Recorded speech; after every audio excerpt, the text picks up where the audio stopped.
안녕하세요. 저는 서울 근교에 살고 있는 40대를 바라보고 있는 여자입니다. 저는 결혼 생활을 하는 동안 큰 아픔을 여러 번 겪게 되었는데요. 처음엔 갑자기 닥쳐온 불행으로 마지막엔 이혼을 결심하게 되는 아픔을 경험하고서 이혼까지 하게 되었네요. 그러면 제가 어떻게 이혼까지 하게 되었는지 한번 들어보실래요? 저와 남편은 20대 중반쯤에 소개팅으로 처음 만난 사이였어요. 첫 만남은 썩 좋진 않았어요. 아니, 좋지 않았다기보다 서로가 서로에게 마음이 없어 큰 인상을 남기지 않았다가 더 정확하겠네요. 그렇게 저흰 소개팅 자리에서 밥만 먹고 헤어진 후 서로를 잊고 살았어요. 그렇게 시간은 흘러 저흰 30대가 되었고 우연히 회사에서 다시 만나게 된 것이었죠. 그런데 참 이상한 일이 일어났어요. 단 한 번의 만남 이후 몇 년이 지나 다시 남편을 만났는데 언제 어디에서 소개팅한 남자였는지 딱 떠오르는 것이 아니겠어요? 딱히 기억에 남을 만한 에피소드가 있었던 것도 아니었고 정말 조용한 분위기에서 밥만 먹고 헤어졌는데 말이죠. 남편 역시 저를 기억하고 있는지 회사에서 저를 보자마자 아는 척을 해오더라고요. 그래서였을까요? 평소에 운명론을 믿지도 않던 저였는데 이상하리만큼 운명이란 단어가 제 뇌리에 꽂혀 물 흐르듯 자연스럽게 마음이 가기 시작하더니 정신을 차려보니 결혼까지 한 사이가 되었더군요. 그렇게 한 결혼, 마냥 행복하진 않았습니다. 전 3번의 유산을 경험하게 되었고 저와 남편은 점점 지쳐갔으니까요. 남편은 괜찮다며 저를 위로하고 달래주었지만 그런 남편 역시 점점 지쳐가는 게 눈에 보이더라고요. 그렇게 실망에 실망을 더해가던 어느 날, 남편이 도저히 버틸 수가 없었는지 저에게 이런 말을 해오더라고요. 여보, 우리 이제 그만하자. 더는 임신 때문에 우리 행복까지 깎아먹는 짓 그만해. 나 당신이 점점 지쳐가는 모습 보는 게 너무 힘들어. 그러니까 우리 이제 우리 행복만을 위해서 살자. 그래도 될까? 사실 나도 너무 힘들어. 그런데 부모님들은 어떻게 해? 많이 기다리고 계시잖아. 일단은 비밀로 해. 괜한 스트레스 만들지 말자고. 시간이 지나면 부모님들도 포기하시겠지. 그리고 우리 인생 우리가 사는 거지 부모님들이 살아주는 것도 아니잖아. 그러니까 그런 걱정하지 말고 당신은 앞으로 당신 생각만 해. 포기하고 싶은 순간이 한두 번이 아니었기에 남편의 말이 참 고맙기도 반갑기도 하더군요. 그날 이후 저와 남편은 계속 다녀왔던 병원도 가지 않고 그저 자연 임신을 기다리며 마음 편히 지내려고 노력했어요. 다시 한번 기회가 닿아 임신이 된다면 참 좋은 일이지만 그렇지 않다면 우리 둘만 행복하게 살자고요. 그렇게 2년이 지난 어느 날 저에게 다시 한번 기적이 찾아왔습니다. 네, 자연 임신이 된 것이었어요. 이번엔 무슨 일이 있어도 기적처럼 찾아온 생명을 지키고 싶었기에 전 임신 사실을 알자마자 회사까지 그만두고 몸조리에 힘썼어요. 이미 3번의 아픔으로 인해 잃었을 때 허망함과 절망감에서 오는 슬픔을 누구보다 잘 알던 남편과 저는 조심 또 조심하며 지내고 있는데 문제는 다른 곳에서 일어났습니다. 그건 다름 아닌 시모의 입이었어요. 시모는 임신 사실을 알린 순간부터 계속해서 부정적인 말을 저에게 쏟아내더라고요. 어머님, 저 임신이에요. 임신? 너 이 소식 없길래 애 없이 살려나 보다 했는데 그건 아니었나 보네. 그래, 이번엔 몇 달이나 있다가 또 유산하려고 그러니? 처음엔 제 두 귀를 의심했습니다. 이게 3번 유산한 며느리한테 할 말이라고 생각하시나요?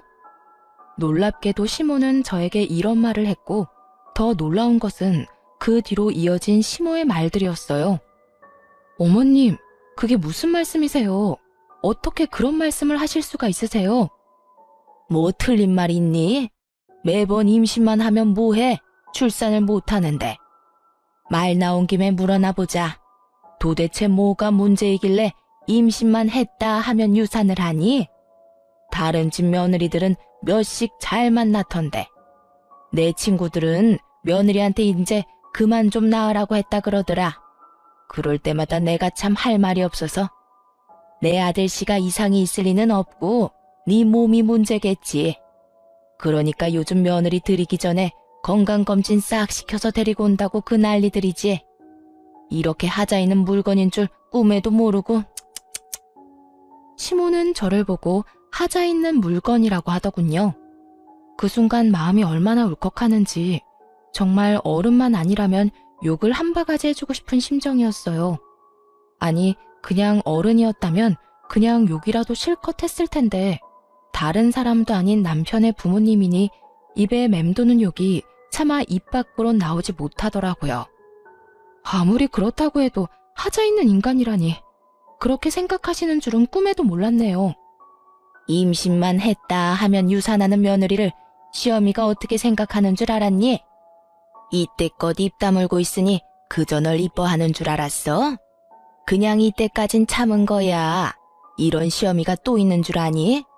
다른 시어머니들 같으면 너 연달아서 유산했을 때 진작 내쫓았을 거다. 집안 대를 끊어먹으려고 작정한 것도 아니고 아들 귀한 집에 시집와서 번번이 유산을 하니 내가 너 같은 것도 며느리라고 모시고 산다고 아주 화병이 다 나겠구나. 시모는 그동안 이 말들을 저에게 하고 싶어서 어떻게 참았을까 싶을 정도로 저에게 막말과 폭언들을 쏟아내더군요. 가만히 시모의 말을 듣고 있던 저는 결심했습니다. 저 역시 이젠 더는 참고만 있지 않겠다고요. 아, 그랬어요? 그러면 하자 있는 며느리는 어머님 화병 방지를 위해서 무사히 출산할 때까진 시댁에 발걸음도 하지 않도록 할게요. 괜히 제사 생신 명절에 시댁 가서 설치다가 또 유산이라도 하면 어머님 화병으로 쓰러지지 않겠어요? 그러면 그런 줄 아시고 전화 끊어주세요. 어머님께 좋은 말들을 너무 많이 들어서 그런지 배가 당겨서 좀 쉬어야 하겠네요. 들어가세요. 저는 전화를 끊어버렸고 제 말에 화가 머리끝까지 난 시모에게서 전화와 문자가 쉴 새 없이 왔지만 전 다 무시해버렸습니다. 그리곤 시모에게 말한 것처럼 정말 시댁의 발길을 끊어버렸고요. 저는 다시 한번 찾아온 기적 같은 아기를 지켜야 했을 뿐만 아니라 저를 하자 있는 인간이라고 그것도 제게 직접 말하는 시모와 더는 사이좋은 고부관계를 이어나가는 것이 의미 없다고 생각했기 때문이죠. 뭐 그전에도 그렇게까지 사이좋은 고부관계는 아니었지만 이 사건이 발화점이 되어버렸던 것이었죠. 그 후로도 시모는 끈질기게 연락을 해왔고 어쩌다 통화라도 되는 날이면 안부를 묻기는커녕 좋지 않은 말들로 제 신경을 긁어놓기가 일쑤였죠. 전 결국 시모의 연락을 피하기 시작했고 상황이 그렇게까지 되자 남편에게 연락해 한바탕 난리를 쳤는지 남편의 입에서도 말이 나오기 시작하더군요. 처음엔 시댁엔 발걸음도 하지 않겠다는 제 뜻을 적극적으로 지지해줬던 남편이었는데 시모의 곡소리엔 어쩔 도리가 없는 것인지 저를 설득하기 시작했어요. 시모의 생일을 며칠 앞둔 날, 남편은 다른 때보다 좀 더 간절하게 저에게 부탁을 해왔습니다. 여보, 엄마 생신 얼마 안 남은 거 알지? 제사는 그렇다 치더라도 생신은 가야 하지 않을까? 아, 당신은 내가 참석했으면 좋겠어? 어머님이 또 나한테 얼마나 모진 말을 할 줄 뻔히 알면서도 그건 내가 엄마한테 잘 말해뒀어. 당신한테 다신 그런 말 같지도 않은 말 하면 나도 영 끊어버릴 거라고. 그러니까 날 믿고 마지막이라는 생각으로 참석해주면 안 될까? 이대로 영영 영 끊고 살 수도 없을 테고 이쯤에서 못 이기는 척 참석하면 엄마도 아무 말 하지 않을 거야. 생각할 시간을 좀 줘. 당신 마음도 이해가 안 되는 건 아닌데 나도 워낙 어머님께 받은 상처가 커서 쉽사리 결정이 안 서서 그래. 이해해. 그러면 생각해보고 이야기해줘. 고민되더라고요. 남편의 말처럼 영영 연을 끊고 살 순 없다는 생각이 들긴 했으니까요. 그때까진 시댁과의 연을 영영 끊어버릴 생각은 전혀 없었기에 고민은 더욱 깊어만 갔고 깊게 고민해본 끝에 결국 참석하기로 했어요. 나 내일 어머님 생신 참석할게. 선물은 준비했어? 아직이면 내가 오늘 나가서 준비할까? 아니, 그냥 용돈 좀 드리지 뭐. 당신은 몸만 가면 돼. 당신이 참석하는 것 자체가 선물이지 뭐. 그러면 내일 저녁에 퇴근하고 데리러 가면 되는 거지? 아니야. 방향도 다른데 뭐하러. 그냥 내가 택시 타고 식당으로 갈게. 정말 고마워. 어린아이처럼 좋아하는 남편의 모습을 보니 마음을 돌려먹길 잘했단 생각이 들더군요. 그래서 전 이왕 참석하기로 한 거 시모가 무슨 말을 하든지 간에 한 귀로 듣고 한 귀로 흘려보내기로 했습니다. 남편이 막아주겠다고 했지만 제가 아는 시모는 남편이 막는다고 한들 막힐 사람이 아니었으니까요. 그렇게 다음날 전 저녁 시간에 맞춰 준비를 하고 집을 나섰어요. 어떻게 먹은 마음인데 저는 그날 결국 시모의 생일 자리에 참석하지 못했습니다. 교통사고가 나버렸거든요. 상대방 운전자가 막무가내 끼어들기식의 거친 운전이 원인이 된 교통사고였습니다. 사고는 꽤 크게 났고 천만다행으로 몸은 다치지 않았지만 많이 놀란 탓인지 배가 뭉치며 아파져 왔고 저는 급하게 병원으로 이송되었어요. 저는 바로 남편에게 전화를 걸었고 남편은 금방 오겠다고 하더군요. 여보, 나 가는 길에 교통사고가 났어. 지금 구급차 타고 내가 다니던 병원으로 가고 있는데 나 너무 무서워. 배가 너무 아파. 잘못되면 어떡해?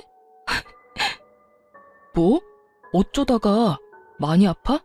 괜찮을 거야. 괜찮아. 일단 내가 지금 병원으로 갈 테니까 걱정하지 말고 가 있어. 내가 금방 갈게. 정신없이 병원에 도착해 진료를 받으니 다행히 많이 놀랐을 뿐 아기와 저는 괜찮다고 하더군요. 일단 너무 놀란 것 같으니 수액을 맞으며 진정도 할 겸 한숨 푹 자라고 하더군요. 저는 알겠다고 했고 혹시 모르니 입원을 해서 며칠 지켜보기로 했어요. 그렇게 전 입원을 하고 병실에서 수액을 맞으며 남편을 기다리다 잠이 들었습니다. 한참 잠을 자고 있는데 얼굴에 차가운 무언가가 확 뿌려지는 느낌이 들었어요.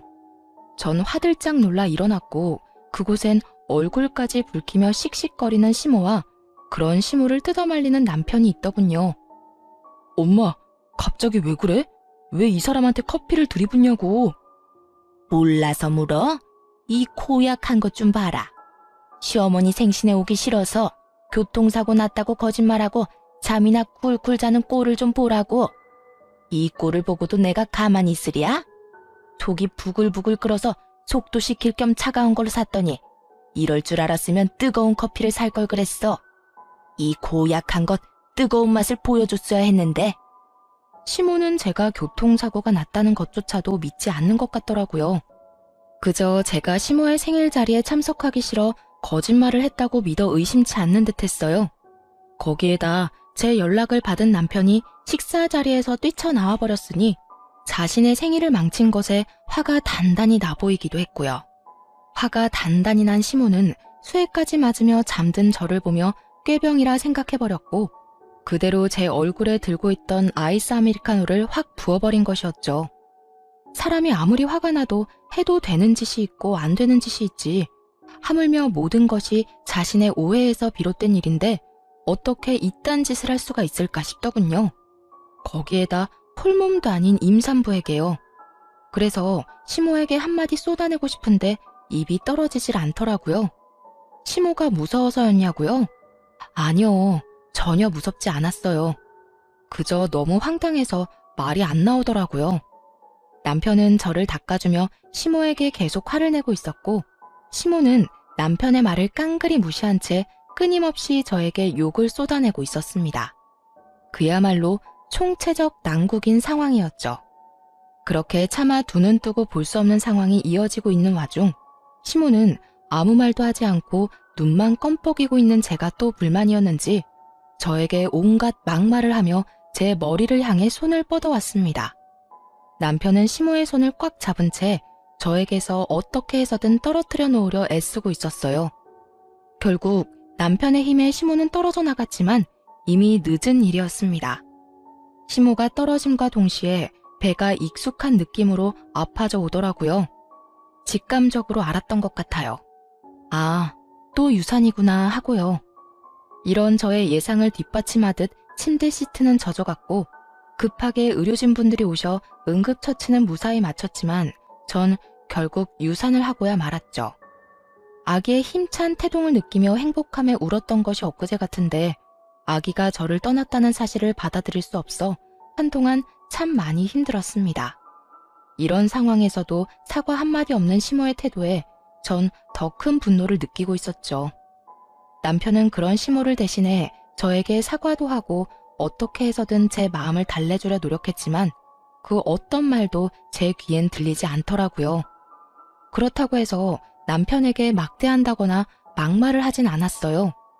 엄연히 따진다면 이 모든 일은 남편의 잘못이 아니라 시모의 잘못이기에 저의 슬픔과 분노를 M1 사람에게 풀고 싶지 않았기 때문이었죠. 이런 저도 남편에게 요구한 것은 있었습니다. 여보, 나 어머님 용서 못해. 어떻게 지켜낸 아기인데 어머님 때문에 하늘나라 보낸 거 나 살면서 두고두고 원망할 거야. 심지어 어머님 오해에서 비롯된 일들이니 난 더욱 어머님을 용서할 수 없어. 그럴 일도 없겠지만 만약 어머님이 갑자기 정신 차려서 무릎 꿇고 빈다고 해도 난 용서할 마음 없으니까 당신도 앞으론 나 설득할 생각 하지 마. 알겠어. 내가 진짜 미안하다. 내가 그날 엄마를 잘 보고 있었어야 했는데, 아니, 애초에 병원은 나 혼자 갔어야 했는데 미안해. 아니야. 당신 입장 이해하고 그날 병실에서도 당신이 어떻게 할 방도 없었다는 것도 이해해. 단지 난 이제 어머님은 보고 싶지도 어머님 목소리도 듣고 싶지 않으니까 앞으로 어떤 이유에서든 어머님이 나한테 연락하는 일은 없었으면 좋겠어. 당신이 중간에서 그 정도는 알아서 처리해 줄 수 있지? 알겠어. 그건 걱정하지 마. 정말 미안해. 남편은 알겠다고 하며 끝까지 진심 어린 사과를 해오더라고요. 남편도 많이 속상하고 슬플 텐데 제 앞에선 그런 내색 한번 하지 못하고 고개를 숙여야만 하는 남편이 때론 안쓰럽기도 하더군요. 전 그런 남편의 마음을 편하게 해주기 위해 남편을 향해 웃어주기도 하고 때론 남편에게 의지하는 모습을 보이기도 했습니다. 하지만 실상은 그저 혼자만의 아픔의 시간을 보내고 있었죠. 처음엔 주로 몸 회복에 시간을 보냈고 몸 회복이 되고 난 후부턴 남편과 여행을 다니며 마음 회복에 힘썼어요. 그렇게 1년이 지났을 무렵 남편과 전 결혼 이후 최고로 사이가 좋은 때를 보내고 있었습니다. 하지만 그런 시절도 잠시 남편의 퇴근이 점점 늦어지더군요. 그 당시 일이 바쁜 것도 사실이었고 진급도 앞두고 있던 시기이기도 했고요. 일이 바쁘다 보니 퇴근은 늦어졌고 그렇다 보니 남편은 늘 피곤함에 찌들어 살았어요. 그런 와중에 출장도 잦아지더군요. 처음엔 같은 회사를 다녔으니 출장이야 가끔 급하게 가야 하는 일도 있다는 것을 잘 알고 있던 터라 대수롭지 않게 여겼지만 그런 일이 잦아지니 아무래도 의심스러운 마음을 지울 수가 없는 상황이었어요. 그래서 전 혹시나 하는 마음에 회사를 다닐 때 친하게 지내던 동료에게 연락을 해 은근히 떠보았고 그 결과 남편의 출장이 잦아진 것이 맞다고 하더라고요.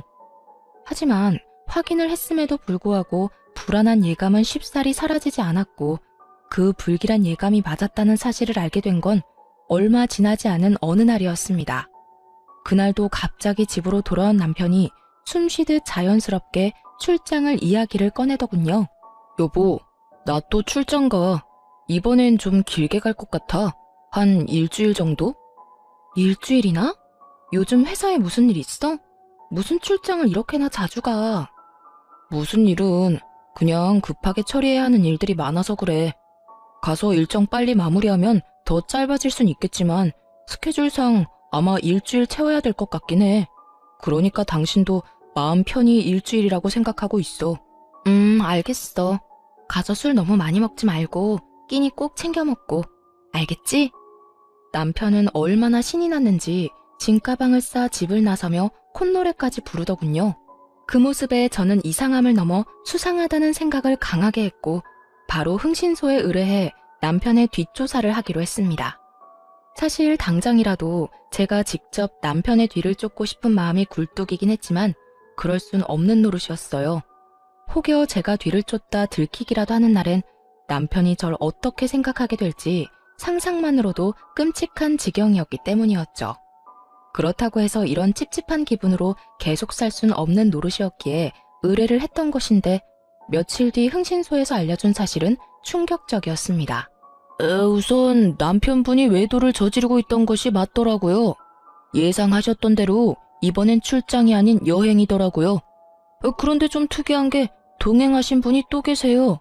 그건 아무래도 직접 보시는 게 나으실 것 같아 따로 묶어서 보내드릴 테니 확인해보세요. 아직 며칠 남았으니 더 지켜보다 특별한 일 있으면 다시 연락드리겠습니다. 전화를 끊고 받은 사진들과 정보들은 정말 제 입이 떡 벌어지기에 부족함이 없더군요. 상간녀는 남편의 회사에 다니고 있는 20대 여자로 회사 사장 조카라고 하더군요. 남편의 출장길엔 늘 동행했던 것으로 예상이 되는데 이상한 점은 출장을 함께 가면 상간녀도 거래처 사람들을 만난다거나 다른 일을 한다거나 해야 하는데 오로지 남편만 일을 하고 그 시간 동안 상간녀는 늘 쉬고 있는 것이 이상했다고 하더라고요. 그래서 알아보니 남편이 출장을 갈 때마다 상간녀는 회사를 쉬고 남편을 따라 출장길을 함께 했던 것이었습니다. 아마 매번 남편과 함께 출장을 갈 방도가 없으니 그렇게 했던 것 같더라고요. 그러고 보니 떠오른 남편의 말이 있었어요. 이번에 우리 부서에 낙하산 들어왔어. 낙하산? 웬 낙하산? 사장 조카라는 여자애 하나가 들어왔는데 아무리 낙하산이라도 그렇지 일을 전혀 못하는 거 있지? 어떻게 기본 지식도 없는 핏덩이를 우리 부서에 넣을 수가 있어. 진짜 짜증나서 일할 맛 안 난다니까. 핏덩이라고 칭하며 욕을 해대더니 그 핏덩이와 외도나 저지르는 꼴이라니 정말 구역질이 다 나올 지경이더라고요. 거기에다 두 사람이 만난 시기 역시 참 충격적이었어요. 정확한 시기는 알 수 없으나 두 사람의 대화와 회사에 알아본 시기로 추측해보건대 적어도 몇 달은 되어 보인다고 하더라고요. 몇 달 전이라고 함은 남편과 한창 사이가 좋을 때로 저는 아무것도 모르고 남편에게 고마워하며 남편에 대한 애정을 키워나갈 때 남편은 외도나 저지르고 있었다니 정말 치가 떨려오더군요. 거기에다 정말 가관인 건 뭔지 아세요? 흥신소 직원분이 말했던 또 다른 동행인이 다름 아닌 시모였단 사실이었습니다. 상간녀와 다정히 팔짱을 끼고 있는 시모의 모습을 본 순간 정말 눈이 뒤집히는 게 어떤 느낌인지 알 것 같더라고요. 특히나 이번 출장길이 사실은 출장이 아닌 상간녀와 함께 시모를 모시고 간 여행길이란 걸 안 순간 세 사람이 어떤 추악한 계획을 세우고 있는지 훤히 다 보이더군요. 제가 누구 때문에 아기를 잃고 어떻게 그 힘들고 절망적인 순간들을 이겨냈는데 그런 제 뒤에서 남편과 시모는 이딴 짓거리나 저지르고 다녔다니 이혼을 해도 곱게 이혼을 할 수는 없는 노릇이었습니다. 일단 전 친하게 지내던 예전 회사 동료를 만나 사실을 말해주며 상간녀에 대해서 알아보기로 했습니다. 워낙 친하기도 하고 믿었던 친구라 숨김없이 모든 걸 털어놓게 되었죠. 너 얼굴이 왜 이래? 아직 몸이 안 좋은 거야? 아니, 몸은 완전히 회복됐는데 기가 막힐 일이 생겼어. 회사에 사장님 조카 다니고 있지? 그 여자애랑 내 남편이랑 바람 피우고 있더라. 그래서 오늘 너한테 만나자고 했어. 뭐? 지금 그 말이 사실이야? 어디 할 짓이 없어서 유부남을 건드려. 어쩐지 눈웃음 살살 치고 다니더라니. 와, 현욱 씨가 바람 피울 줄은 진짜 상상도 못했다. 아마 사장 조카라는 게 크게 한 몫을 한 것 같더라. 처음엔 어린 핏덩이 낙하산이라고 하면서 싫어했었거든. 그런 인간이 왜 갑자기 사랑하는 마음이 생겼겠어? 어떻게 해서든 사장 조카 줄 잡고 성공하고 싶어서 그런 거 아니겠어? 아무래도 회사를 물려받는다는 소문이 돌고 있긴 하지. 그 소문 진짜야? 와, 너무 억울해서 말이 안 나오네. 이혼하면 그년이랑 하하호 잘 먹고 잘 살 거 아니야. 억울해서 미치겠다 정말. 그렇게 될 것 같으면 내가 이렇게 웃고 있겠어? 걱정하지 말고 넌 이혼 준비나 제대로 해. 내가 다 도와줄 테니까. 이렇듯 친구는 저에게 필요한 사실과 정보들을 다 알려주었고 마지막까지 저를 돕겠다고 해주었습니다. 그렇게 전 이혼 준비에 박차를 가했고 기다리던 남편의 여행이 끝나는 날 시모에게서 연락이 오더라고요. 기니 할 이야기 있으니 당장 시댁으로 오라는 말이었죠. 시모의 전화를 끊자마자 남편 역시 문자로 시댁에 먼저 가 있을 것이니 바로 오면 된다고 하더군요. 전 마음의 준비를 단단히 하고 시댁으로 향했죠. 오늘도 안 오면 어떻게 하나 했더니 뭐하고 성게야? 천장 안 무너지니 얼른 앉거라. 그래, 여보, 여기 앉아. 시모는 제 얼굴을 보는 것 자체가 짜증이 치밀어 오른다는 듯 저에게 신경질적으로 굴었고 남편은 저의 눈치를 살피고 있더군요. 저는 거실에 자리를 잡고 앉았고 제가 앉음과 동시에 남편과 시모가 준비한 말을 꺼내기 시작하더군요. 여보, 미안해. 내가 정말 당신한테 이러면 안 되는데 나 이제 당신 사랑 안 해. 우리 이혼하자. 그래, 나도 너 같은 며느리 더는 우리 집 가족으로 둘 생각 없다. 애를 못 낳으면 시댁에 자락이라도 하든가. 이건 뭐 며느리를 들인 건지 상전을 모신 건지. 이 와중에 위자료를 주기 싫어 애쓰는 두 사람의 모습을 보니 정말 화가 치솟더라고요. 거기에다 아기를 못 낳게 만든 사람이 누군데 저딴 말을 짓거릴 수가 있는 것인지 이해도 되지 않았고요. 애를 못 낳긴 했죠. 어머님 때문에요. 어머님이 그날 저한테 욕하면서 머리채만 잡지 않았더라도 지금쯤 우리 아기 걸음마 떼고 엄마 하면서 제 품에 안겨 있을 거예요. 이게 다 누구 때문인데 감히 그딴 말씀을 하세요? 아니, 얘가 생사람 잡네. 그게 어떻게 나 때문이니? 말은 똑바로 하려무나. 그렇게 떨어질 애였으면 어떻게 해서든 떨어졌을 게다. 네가 몸 관리 잘못해서 떨어져 버린 애를 왜 탓으로 돌리고 있는 게야? 그렇지 않아도 교통사고 나서 놀란 상태에서 다른 사람도 아니고 시어머니란 사람이 무식하게 잡아대는데 애가 어떻게 무사하겠어요? 어머님은 상식이란 게 없어요? 아님 양심이 없는 건가? 내 이년 말하는 꼴 좀 봐라. 하나만 봐도 열을 한다고. 네가 이때껏 날 어떻게 생각했다는 줄 알겠구나. 그러니 이날 이때껏 나한테 그딴 식으로 굴었겠지. 다 됐고 이혼하거라. 당장 여기에 도장 찍어. 시모의 이혼 강요는 점점 심해졌고 남편 놈은 그냥 구경꾼 마냥 보고만 있더라고요. 전 그런 두 사람에게 그간 모아뒀던 사진들을 던져주며 이렇게 말했습니다. 이혼? 그렇지 않아도 하려고 했어. 그런데 당신이 원하는 대로 깔끔한 이혼은 힘들 것 같은데 어쩌지? 보다시피 내가 알고 있는 게 너무나도 많아서 말이야. 외도 사실을 들켜버린 두 사람은 수상한 눈빛을 주고받더니 무언가 결심했다는 듯 고개를 끄덕이더라고요. 그리곤 이내 남편이 저를 바라보며 이렇게 말했어요. 몰랐으면 좋았겠지만 알았다니 다 말할게. 나 다른 여자 생겼어. 만난 지 얼마 안 됐긴 했지만 나 그 여자 사랑해. 감히 제 앞에서 사랑이라고 하더라고요. 어쩌면 저렇게 뻔뻔할 수가 있는 것인지 화가 다시 한번 치밀어 올랐어요. 사랑? 내가 웃겨서 이런 상황에까지 사랑 타령이 하고 싶니? 솔직히 말해, 이 여자를 사랑하는 게 아니라 이 여자 조건을 사랑하는 거라고 말이야. 내가 당신 바람난 것도 다 아는데 이 여자 뒷조사는 안 해봤을 것 같아? 이 여자 당신이랑 나랑 다니던 그 회사 사장 조카라며? 왜? 회사 자기가 물려받기라도 한대? 그래서 당신 앞날 보장이라도 해주겠대? 전곡을 찔렸는지 남편은 잠시 멈칫한다 싶더니 이내 하소연을 하며 어쩔 수 없는 결정이었다는 듯 교묘하게 제 탓으로 돌리기 시작했어요. 그걸 어떻게... 그래, 나 성공하고 싶어. 당신이랑 헤어지고 가기만 하면 내 인생 성공하는 지름길이 보이는데 당연히 가야 하지 않겠어? 막말로 우리한테 애가 있는 것도 아니잖아. 그리고 나 당신이랑 엄마 사이에서 많이 힘들었어. 당신은 당신대로 난리고 엄마는 엄마대로 나한테 섭섭하다고 난리고. 야, 이 와중에 불쌍한 척하는 것도 모자라 내 탓까지 하는 거야? 당신도 참 어떤 면에선 대단하다. 당신 탓을 하려는 게 아니라 그냥 나도 내 나름대로는 힘들었단 말을 하는 거야. 이해까진 바라지 않지만 그저 알아만 달라는 거라고. 알아달라는 자체가 뻔뻔한 짓이야. 알아? 그래서 그 여자는 당신 엄마 좋대? 그래서 여행까지 같이 갔나? 끝없이 몰아붙이는 저를 향해 남편은 될 대로 되라는 듯 짓거리며 마지막 합의안을 제시했어요. 그래, 그 여자는 남들이 친딸이냐고 오해할 만큼 우리 엄마랑 사이 좋더라. 엄마랑 잘 지내주니까 지내는 며칠 내내 나도 마음이 편했고. 그러니까 이혼해. 당신이 이혼만 해주면 지금 사는 집도 당신 명의로 해주고 위자료도 넉넉하게 챙겨줄게. 그러니까 조용히 이혼만 해.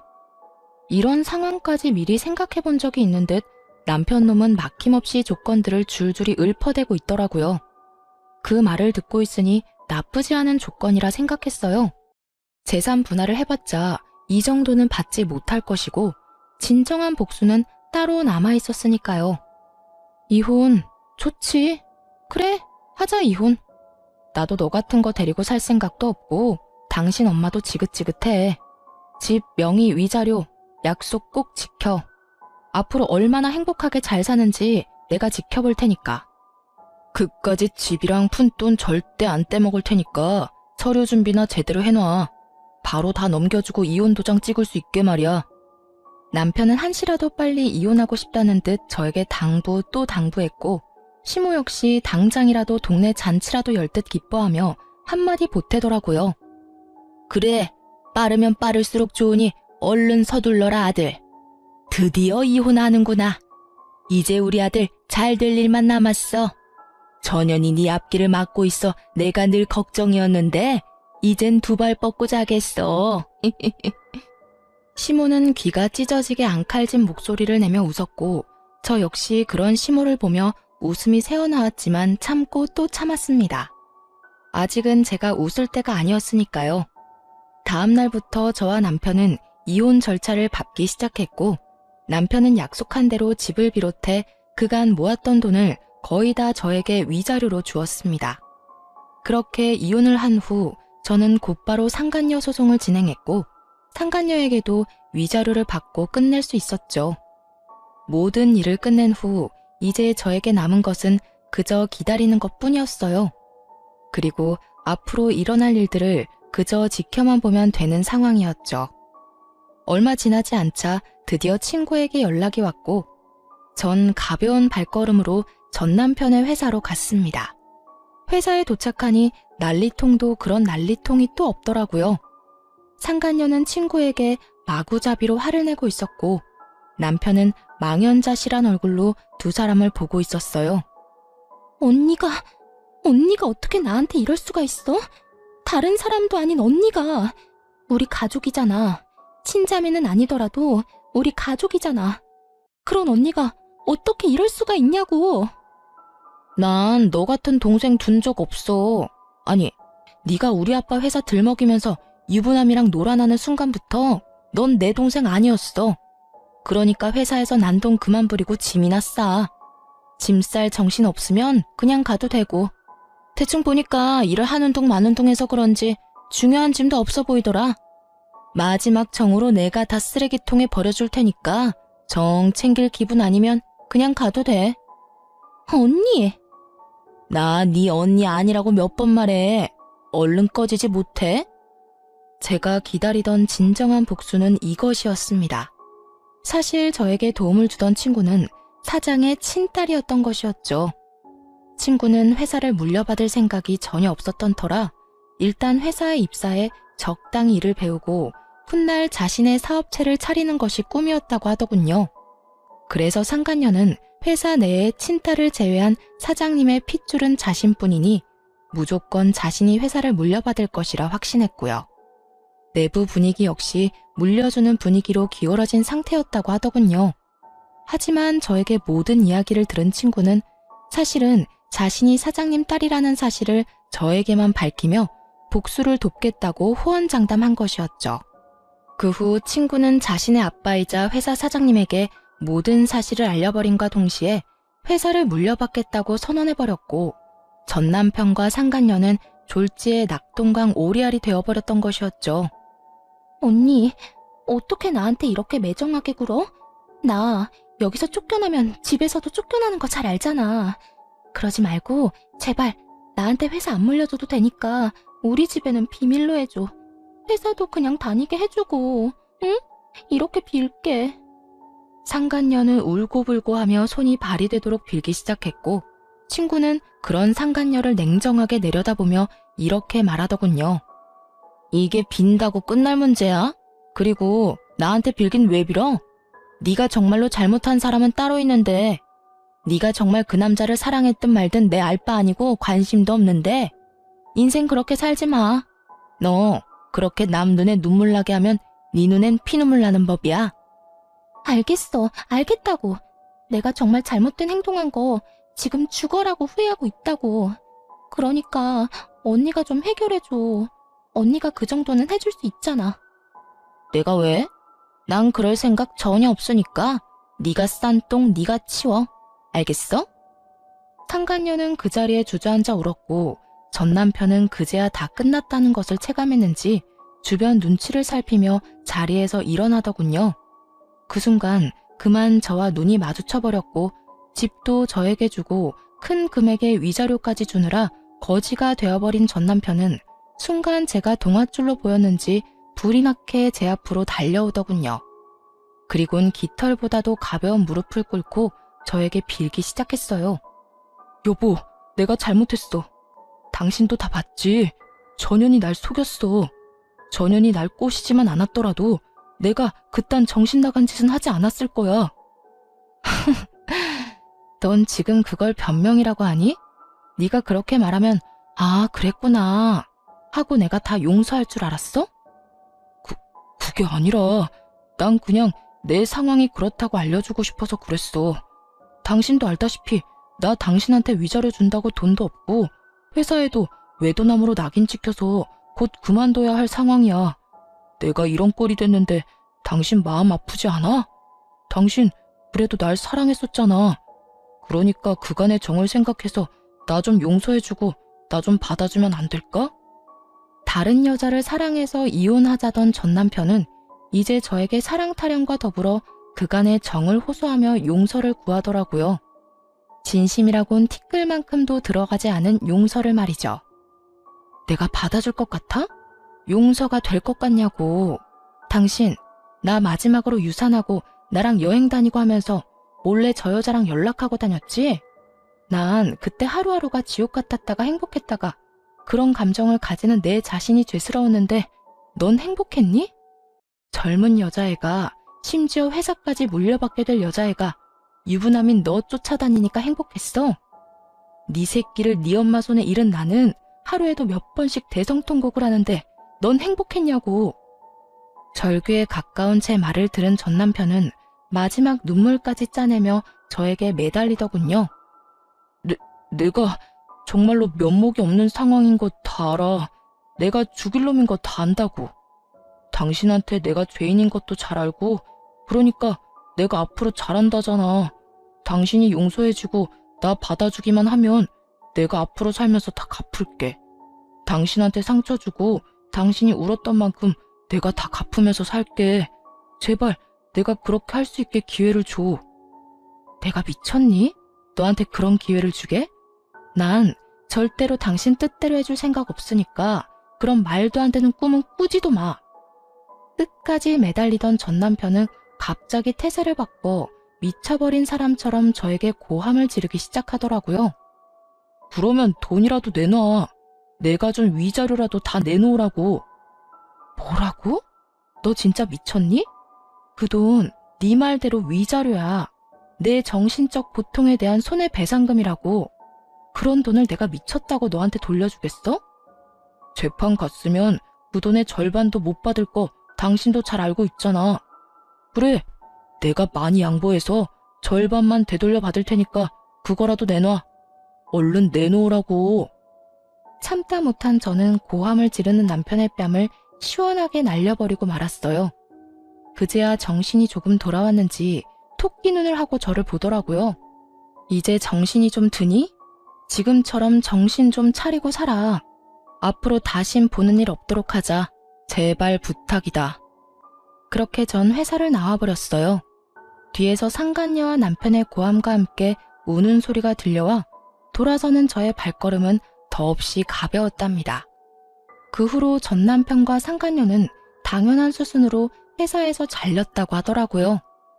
상간녀는 유부남과 놀아난 것도 모자라 이혼까지 시킨 사실이 본가에 다 알려져 돈 한 푼 없이 쫓겨났다고 하고요. 더 통쾌한 건 뭔지 아세요? 친구에게 전해 들었는데 오갈 데가 없어진 상간녀가 다른 사람도 아닌 전 시댁으로 찾아갔다고 하더라고요. 그 뒤론 상상이 되죠? 성질 하나 끝내주는 전시모가 짐까지 싸들고 온 상간녀의 머리채를 잡아 흔들며 내 아들 신세 망친 나쁜 년이라며 있는 욕 없는 욕을 다 했다고 하더군요. 걔도 참 웃기지 않니? 내가 자기 편이라도 들어줄 줄 알았는지 나한테 전화해서 울고불고 하며 하소연하는데 내가 기가 막혀서 난 그런 애랑 핏줄로 엮인 사실 자체가 부끄러운 사람이라고. 그나저나 너 진짜 이혼 잘했다 싶더라. 그딴 시모 밑에서 그 세월을 어떻게 버티고 살았어? 듣기만 해도 성질 대단하다 싶던데. 어떤 면에선 전 남편한테 고맙기도 해. 그놈이 바람 피워줘서 이혼할 거라 마음먹을 수 있었으니까 말이야. 아니었으면 난 지금까지 그놈의 사랑 타령하면서 그 집에서 온갖 스트레스 다 받아가면서 살고 있었겠지. 뭐 그렇게 생각하면 그렇기도 하네. 하여튼 너 계속 쉴 거야? 우리 회사 지금 비상인 거 알지? 와서 일 좀 안 할래? 복직하란 말이야. 넌 이 전 남편 일 집에서 도와주고 있었던 거 다 알고 있어. 그 아까운 실력 썩히지 말고 일 좀 해. 출근하는 게 좀 그러면 집에서 해도 되니까 잘 생각해봐. 아니, 생각하지 말고 그냥 무조건 해줘. 복수를 도와준 것만으로도 참 고마운데 이렇듯 친구는 제 앞날까지 도와주더라고요. 경력 단절인 제가 취업이 힘든 건 당연한 현실이었고 그렇다고 가게를 차릴 성격도 못 되는 걸 잘 아는 친구의 배려였죠. 전 친구에게 다시 한번 도움을 받기로 했고 그 후론 외주 일을 받아 일을 하게 되었어요. 외주라고 하기엔 출퇴근하는 직원과 다름없는 복지를 받는 터라 제 생활은 아주 만족스럽답니다. 특히 친구가 말했듯이 전 남편이 진행하던 일을 제가 마무리하며 그 공을 크게 인정받기도 했어요. 사실 전 남편의 일을 집에서 제가 도왔던 터라 크게 힘들진 않았는데 생각보다 더 큰 보상을 받게 되어 민망할 때도 있긴 하답니다. 전 여전히 만나는 사람 없이 혼자만의 삶을 만족하며 지내고 있습니다. 주변에서 소개를 해준다고들 하지만 혼자만의 삶에 워낙 만족하기에 다시 누군가를 만나고 싶은 생각이 전혀 없는 상태예요. 정확히는 내가 아닌 다른 사람에게 맞춰 사는 것도 싫고 내 감정보다 상대방의 감정에 더 신경을 쓰는 삶을 더는 살고 싶지 않다는 표현이 정확하겠네요. 앞으로도 전 가고 싶은 곳엔 언제든지 훌쩍 떠나는 여행을 즐기고 하고 싶은 일은 마음껏 하며 만나고 싶은 사람은 눈치를 보지 않고 만나는 인생을 즐겨보려고 합니다. 이로써 제 사연은 끝이 났네요. 어떠셨나요? 다들 욕들 좀 하셨나요? 전 사연을 들으며 울기도 많이 울지만 빨리 이혼하지 왜 참고만 있냐고 욕을 할 때도 많거든요. 저 역시 그 상황에 이혼은 하지 못하고 끝까지 남편과 살았던 경험이 있음에도 불구하고요. 사실 마지막 유산을 하고 난 후 이혼을 생각하지 않은 것은 아니었어요. 전 남편은 아무 잘못도 하지 않았다고 하지만 그런 전 남편과 함께 살다 보면 제가 아무리 싫다고 하며 연을 끊고서라도 언젠가는 다시 만나게 될 사람이 전 시모였으니까요. 하지만 그 당시엔 전 남편에게 마음이 남았던 터라 그대로 이혼까지 하게 되면 후회가 남을 것 같더라고요. 결과적으론 더 큰 배신감을 맛보고 이혼을 하긴 했지만 그랬기에 저에겐 미련은 없습니다. 그랬기에 지금 삶이 행복하며 지금껏 느껴왔던 만족감과는 비교도 되지 않을 만큼의 만족하는 삶을 살고 있기도 하고요. 그러니 저와 비슷한 이유로 이혼을 고민하시는 모든 분들이 있으시다면 고민은 길게, 결정은 빠르고 단호하게 내리시길 바라봅니다. 더불어 저에겐 아프고 깊은 상처인 제 사연을 듣고 조금이나마 다른 사람의 결정에 도움이 되길 바라기도 하고요. 그러면 이만 저는 물러가 볼게요. 저의 긴 사연 함께 해주셔서 감사합니다. 다들 행복하세요.